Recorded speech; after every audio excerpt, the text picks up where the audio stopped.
we're 5 years down the line. The squirrels were released. What happened next? Well, a lot happened next. We took David's advice on feeding. They're a very well-fed sort of group of squirrels. We feed them copiously on hazelnuts, so sack loads of hazelnuts. If anybody wants to make any contributions to a hazelnut bill, I'd be delighted. They're fed every day. Here we are. Here's, I don't know about the bloke on the left, but the chap on the right is Robert Dorian Smith. So he's the guy that owns Tresco. So as you see, Robin met the squirrels in, which was lovely, because I'm sure probably it was him that put the idea into Prince Charles's head anyway. He hasn't said so, but I'm sure it was. So here they are. They're doing very nicely. We feed them on very elegant dustbin lids on a pole. They're just sat on a pole, dustbin lid, which is to stop the other brown rodent that we have on Scilly. What we don't have on Scilly, we don't have moles, foxes, badgers, stoats, weasels, snakes. We're missing a lot of mammals. In fact, my wife was born on Tresco. She'd never seen a mole before until we moved to Sussex for 1 or 2 years, and she always thought they were about as big as a badger. You know, they're sort of quite small. So anyway, our squirrels are fed every day at the garden entrance. There's a lovely blue bridge entrance as you go in. Squirrels left, squirrels right, trees to sort of jump about on. David and Judy and, what's your name? Robin. Robin and Lulu are regulars. They come and see. The very first year they came, I was very worried because they were going to come and look and find the squirrels. And I was just hoping they were going to come out, and they came out right on cue. So they have become an enormous attraction on the island. They're not always so popular with some of the gardeners. My head gardener, Andrew, he's not quite so keen on them because once they've feasted on hazelnuts and the odd bit of cake from the odd visitor, they dash up to the top terrace of the garden and they decide to attack our protea collection, the South African flowers, because of course they're full of nectar. So in South Africa, a sugar bird would dip its beak in very gently and suck the nectar. The squirrels tend to be a bit more voracious. But we're trying to outplant them. We're actually going to outplant the squirrels so they get sick of proteas and they can't take any more. And here's one chewing on his little hazelnut. The colours are lovely. They go from sort of dark brown to a sort of bright orange. Some have got white fronts, some haven't. There we are. Now, we did have experts in at the beginning to tell us that you won't be able to have red squirrels because you won't be able to keep them fed. Okay, yes, we feed them hazelnuts in a place where people can get to see the squirrels. But as you saw from the film, we have a tree, the Monterey pine from California, which have these really big cones. They're really very tough, but the squirrels go through them like they've got chainsaws. And you can see one there, he's sort of attacking it. What they do rather nicely, they roll them to a very nice rock, a bit like a kitchen table, and sort of will eat at the kitchen table. So you'll see these big cones being moved around. They're very heavy. They're heavier than the squirrel, but they're very popular. So they won't be lacking in food at all. Plenty of water. Here they are next to a pond, so they found the water very quickly, and they move about the island as well. So, oh, one more. There we are. I'll just go to there. We have now, I think in 5 years, David, we've estimated from 18 to 20 squirrels, we've probably got about 120. So that being the case, we're already contacting a project on the lizard, which is a sort of piece of Cornwall down in West Cornwall, where we're going to be sending the squirrels over. I've asked David's advice about catching them. I haven't caught one yet. That's not because of David's lack of advice. It's because I'm not very good at catching squirrels. So we're very soon hoping to transport some of our squirrels across and see how they do. They've got rid of the grey squirrels on the lizard, and so hopefully some of ours will add to the ones that I think they've already got some. Is that true, David, at the West Cornwall? Yes.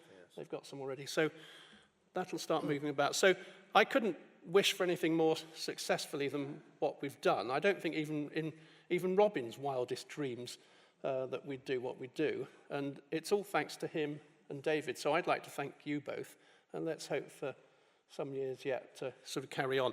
And we've also made some very nice nesting boxes for visitors. So here's our human nesting boxes, as you can see. And if you'd like to come and see the island, it's really a very attractive island. You can see some of the trees here that the squirrels move around. The squirrels are spread across the island. It's only an island 2 miles long by a mile wide, and they've taken to every area of woodland.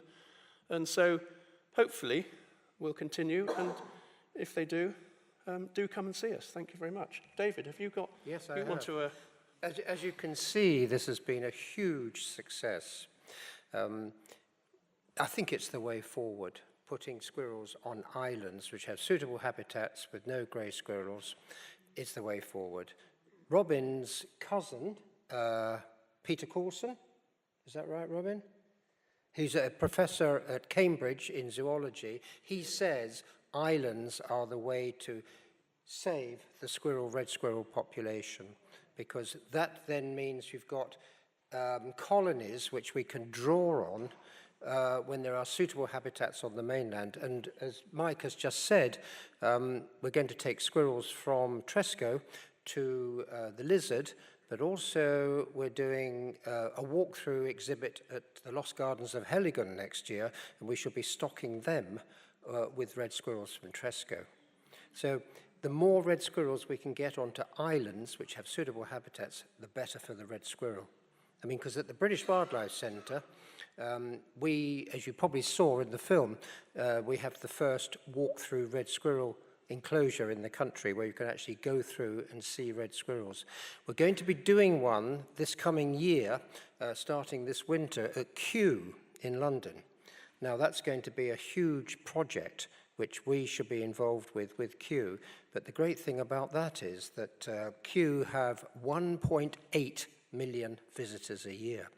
And to be associated with something like that is going to be very good for the red squirrel, but also for British wildlife, because we are a wildlife centre. I mean, I was a dairy farmer for 30 years, so I'm just a little old country boy. But then 24 years ago, when I sold my cows, I got planning permission, eventually, to turn the farm into a wildlife centre. If I hadn't got the planning permission, I would have gone to Africa and joined Tony Fitzjohn doing things in Kenya. But I did get the permission, and then when I got the permission, I met Derek Gow, who gave a very good talk earlier on, and he helped me set up the British Wildlife Centre, because I was very new to the game and I didn't know what to do. But he helped me tremendously. So that was 24 years ago, and today we are very successful. What we do with just all British wildlife, and what we have been trying to do is to connect people with nature again. It has been mentioned all through the presentations today. People have lost nature.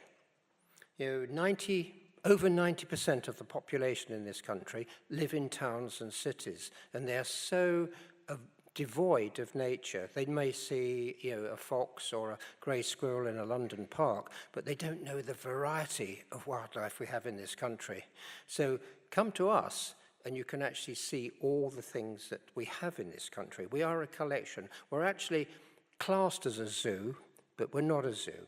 We have to have a zoo license because of the wild animals on display to the public. So although we're classed as a zoo, we're not a zoo. All our animals are in captivity, but they're in very natural enclosures. And we entertain and educate lots and lots of children, something like 10, 15,000 a year, because that's what you've got to do. You've got to educate the next generation.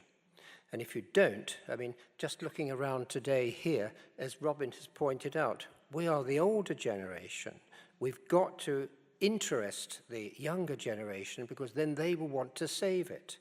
So if we can reconnect with nature, that's at least maybe our future, hopefully. Thank you. You've not seen that before, have you? No, well, you can have a copy of that.